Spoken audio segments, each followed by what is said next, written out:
Fat loss, fueling for Hyrox, nutrition, what is it that you're trying to do and are you getting it right? No, that's the bit.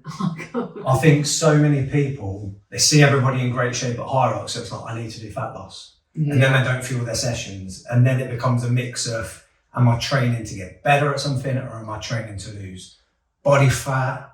And we'll have a chat about what we've done and what we do. Again, neither of us are nutritionists, so this is just what we've done. I still think nutrition's best left to experts. Who's an expert? Expert nutritionists. Yeah. But we're just going to go through what we do, what you do. You're different to me. Yeah. Start with you. What do I do? What do you do? If I look back at old photos of myself, I've definitely put on weight since Hyrox training. Not in a loads of fat type way, but I've had to pack on a bit of muscle. I say pack on, to me it's... Got jacked. Packing on muscle, right, which is what everybody's got really.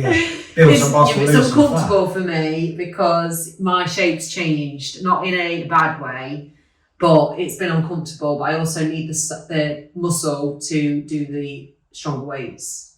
Yeah, bear in mind when we're doing the mixed doubles, you're doing the pro weights. Yeah, but back 3 years ago, before all this, I'd have thought I was probably big then. When I look back at the photos, I think my arms were tiny, my thighs were thinner, that's all part and parcel. So you have to eat more to fuel the running and the weight training, and it's been an uncomfortable journey for me. And I bet there's been so many people, I'm hoping watching this, as a female will hear what I'm saying. It's so easy to be in a calorie deficit and that control element, but actually you need to eat more to fuel your sessions. And the sessions are hard and the fueling's hard, and that is normal and it's meant to be. I'd say you need to set your goal. So if you're thinking, I'm a couple of stone overweight, well, I put it this way, I've probably lost just under a stone. And I needed to lose that to help with my running. And that has definitely played a big part in how my running speed has improved. If you're going to do it though, where you're going, I would want to lose weight, but I want to perform, that's going to be a bit harder. If you're going to do that, you have to accept it's going to be gradual. Or what you do is you do a phase of fat loss and base your training around fat loss and not try to break PRs with your runs and what you're lifting. And then focus, once you've lost that weight, on developing everything else. If you try and develop everything while being in a calorie deficit, it's difficult and you're probably going to get injured. Fueling's hard bit. I find the fueling bit harder than the actual sessions, and I bet loads of people can relate to that. I like food. A lot of people train because they like food, do you know what I mean? Just to eat more. That's the main reason most people train. Probably why I can get away with doing Apart from those doing Hyrox, now everybody trains for Hyrox. Yeah, so I've been looking at a lot of Eddie Abu stuff, and he annoys me sometimes. Yes. He hates him. I don't hate him. A lot of what he says is technically going to be correct. Yeah. I say this as I'm sat with wrong. In the real world, for most people, if you look at everything you can't eat, it doesn't leave you a lot that you can eat. And even if you're going to look at everything, what are you allowed to eat? So our challenge was a month, but I was going to hopefully do it for 8 weeks, but it was really difficult. And what I ate was gluten-free oats, almond butter, natural yogurt, raspberries, what else? Avocado, eggs, sweet potato, normal boiled potatoes, chicken, lots of chicken. Every meal at night you had chicken, veg and potatoes. Yeah. For every meal for 4 weeks. Yes, no sugar, no process, and I stuck to it. The first 2 weeks was hell on earth. I thought I was going through withdrawals and all sorts. Try living with you while you're doing it. That was hard, and I work in a stressful environment in my job. So yeah, it was a lot, and I got through it. After 2 weeks, I did get a bit of energy back. But my long runs we did, my heart rate was elevated all the time, wasn't it? I was concerned. I don't know if that was stress related or food related. I'd say stress, but the food played an element of that stress. Potentially. It wasn't great, but it did get easier. But towards Hyrox event, I incorporated a bit of sourdough toast, which made me feel a little bit better. And we went out for one little meal, didn't we? So I'm not sure it's great for everybody. I do get why it's good for you, and I had loads of energy. I had a lot of energy in the afternoons. I didn't have that slump that I usually have. I slept probably not much different.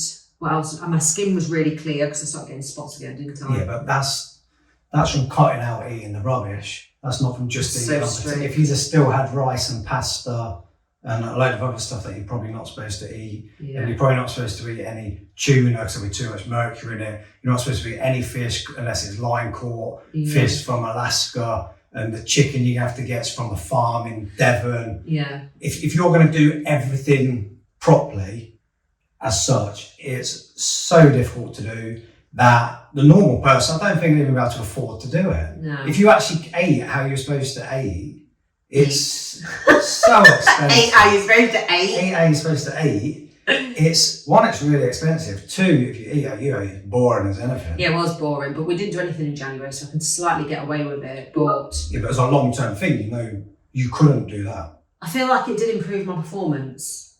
But I think if you ate like that, then you added in pasta, other meats, fish, rice. Yeah. Drop a comment if you've been going through a diet change, a fueling your body change, you've got a nutritionist. If I said that right? It didn't sound right. But Nutritionist. Let us know if you're crazy as me. And also, you've lost weight due to me not eating chocolate every night. I've not had I've had no protein bars. I've actually forgotten about protein bars. I've never incorporated them. I don't even get them out now. They're hid in the cupboard. Yeah, so I have no whey protein anymore. I used to live off protein bars, whey protein, and then a meal at night with chicken or whatever. So all mine was from processed protein. And It wasn't all processed protein, was it? Because you'd always have meat at night. Yeah, meat at night. And you'd often have meat and eggs at lunch. Yes. It wasn't all processed. No, but I did the challenge, and I like some of the Eddie Abu, but if you watch him, he makes you feel guilty as hell for anything sweet and tasty. Saying that, I've had a bit of cake today, it was amazing. All I'd say with a lot of anything like that, and each to their own when it comes to food, you do what works for you. But I think it's very easy when you start cutting everything out, and I've seen this in the industry that I work in, a lot of people get eating disorders. And I think you have to be very careful on what you're doing that you don't end up with an eating disorder. I'm not qualified to talk about eating disorders.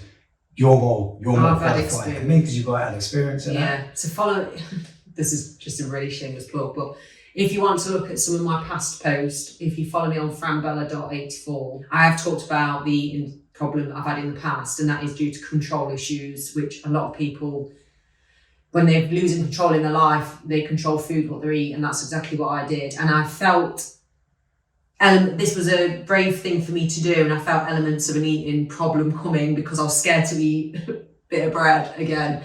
However, I've been eating fine, haven't I? I've had a wrap today, and just silly things like that. So if you are wanting some, I don't know, to see what my experience are in the past, or if you've got any issues with it, just have a look at what I've said about it. But yeah, that was a long road of recovery. I think if most people eat sensible, this is, well, number one, hydrate with electrolytes as well, and salt. But then food-wise, I think if most people eat sensible and eat enough, you can actually eat quite a lot of food when you're not having all the rubbish that goes along with it. Yeah. Especially if you're training hard, and if you're training a lot, you're gonna have even more. So this is where you have to be. Don't be scared to eat more and consume more. Make sure you're getting enough protein to either maintain muscle mass or build muscle mass. Then enough healthy fats to be healthy. Enough fruit and veg for all your micronutrients. And then make sure you are getting enough carbs. Carbs aren't the devil. No, get enough carbs to fuel the training you're doing and to help you recover. An ideal time to get your carbs in is in and around training. Definitely after training, you've got that window of opportunity where more of the carbs that you consume can go into the muscle. And that's definitely a good time to have some extra carbs, especially if you are going to have something a little bit sweeter. But the cleaner you can eat, the better. But you have to find out what's right for you. And don't be afraid of tracking it, just to give you an initial idea at the beginning, to get used to what's in food, and you soon become calculated. MyFitnessPal is great. I think everybody should do a month using MyFitnessPal. Not to go, I know the calories in every food, just to give you an idea. Because I think a lot of people go, there's that many calories in a bag of Cadbury nibbles. And they can look on the back of the packet. The avocado, I have 3 of them a day, and actually you do need to have 3 of them when you look at the calories. If you need the calories and you're not having as much carbs, you do. I tried high fat. There's certain foods you'll have and you'll be like, oh, okay, is that worth having for what I'm getting from it? And then there'll be other foods you'll have where we go, right, okay, I can eat a lot of this. And hit your targets, hit your protein goal, hit your carb goal, and see how your body changes and see how your performance in the gym changes. And that's what a lot of people are doing this for. It's how you're going to perform when you're out there. Stop trying to lose body fat and perform at the same time. If you're going to do that, it has to be real gradual body fat losses rather than trying to lose a lot of weight and see your performance go. It don't mix. It definitely, if you have got some weight to lose, it will improve your running. Yeah, it will. You try wearing a 10 kilogram weighted vest and running with it on, it's going to feel hard. Yeah. You lose some body fat, and it definitely makes a big difference. You look at any of the Elite 15 or any of the top Hyrox people. They're not carrying a lot of weight, they're not gonna. They're carrying enough muscle. Some size on them, aren't they? Yeah. So this is the basics of what we're doing for nutrition. Neither of us track calories, but we've both done it before in the past. So when we'll know, I've got a protein goal in my head that I know I'll be hitting pretty much each day because of recording it before in the past.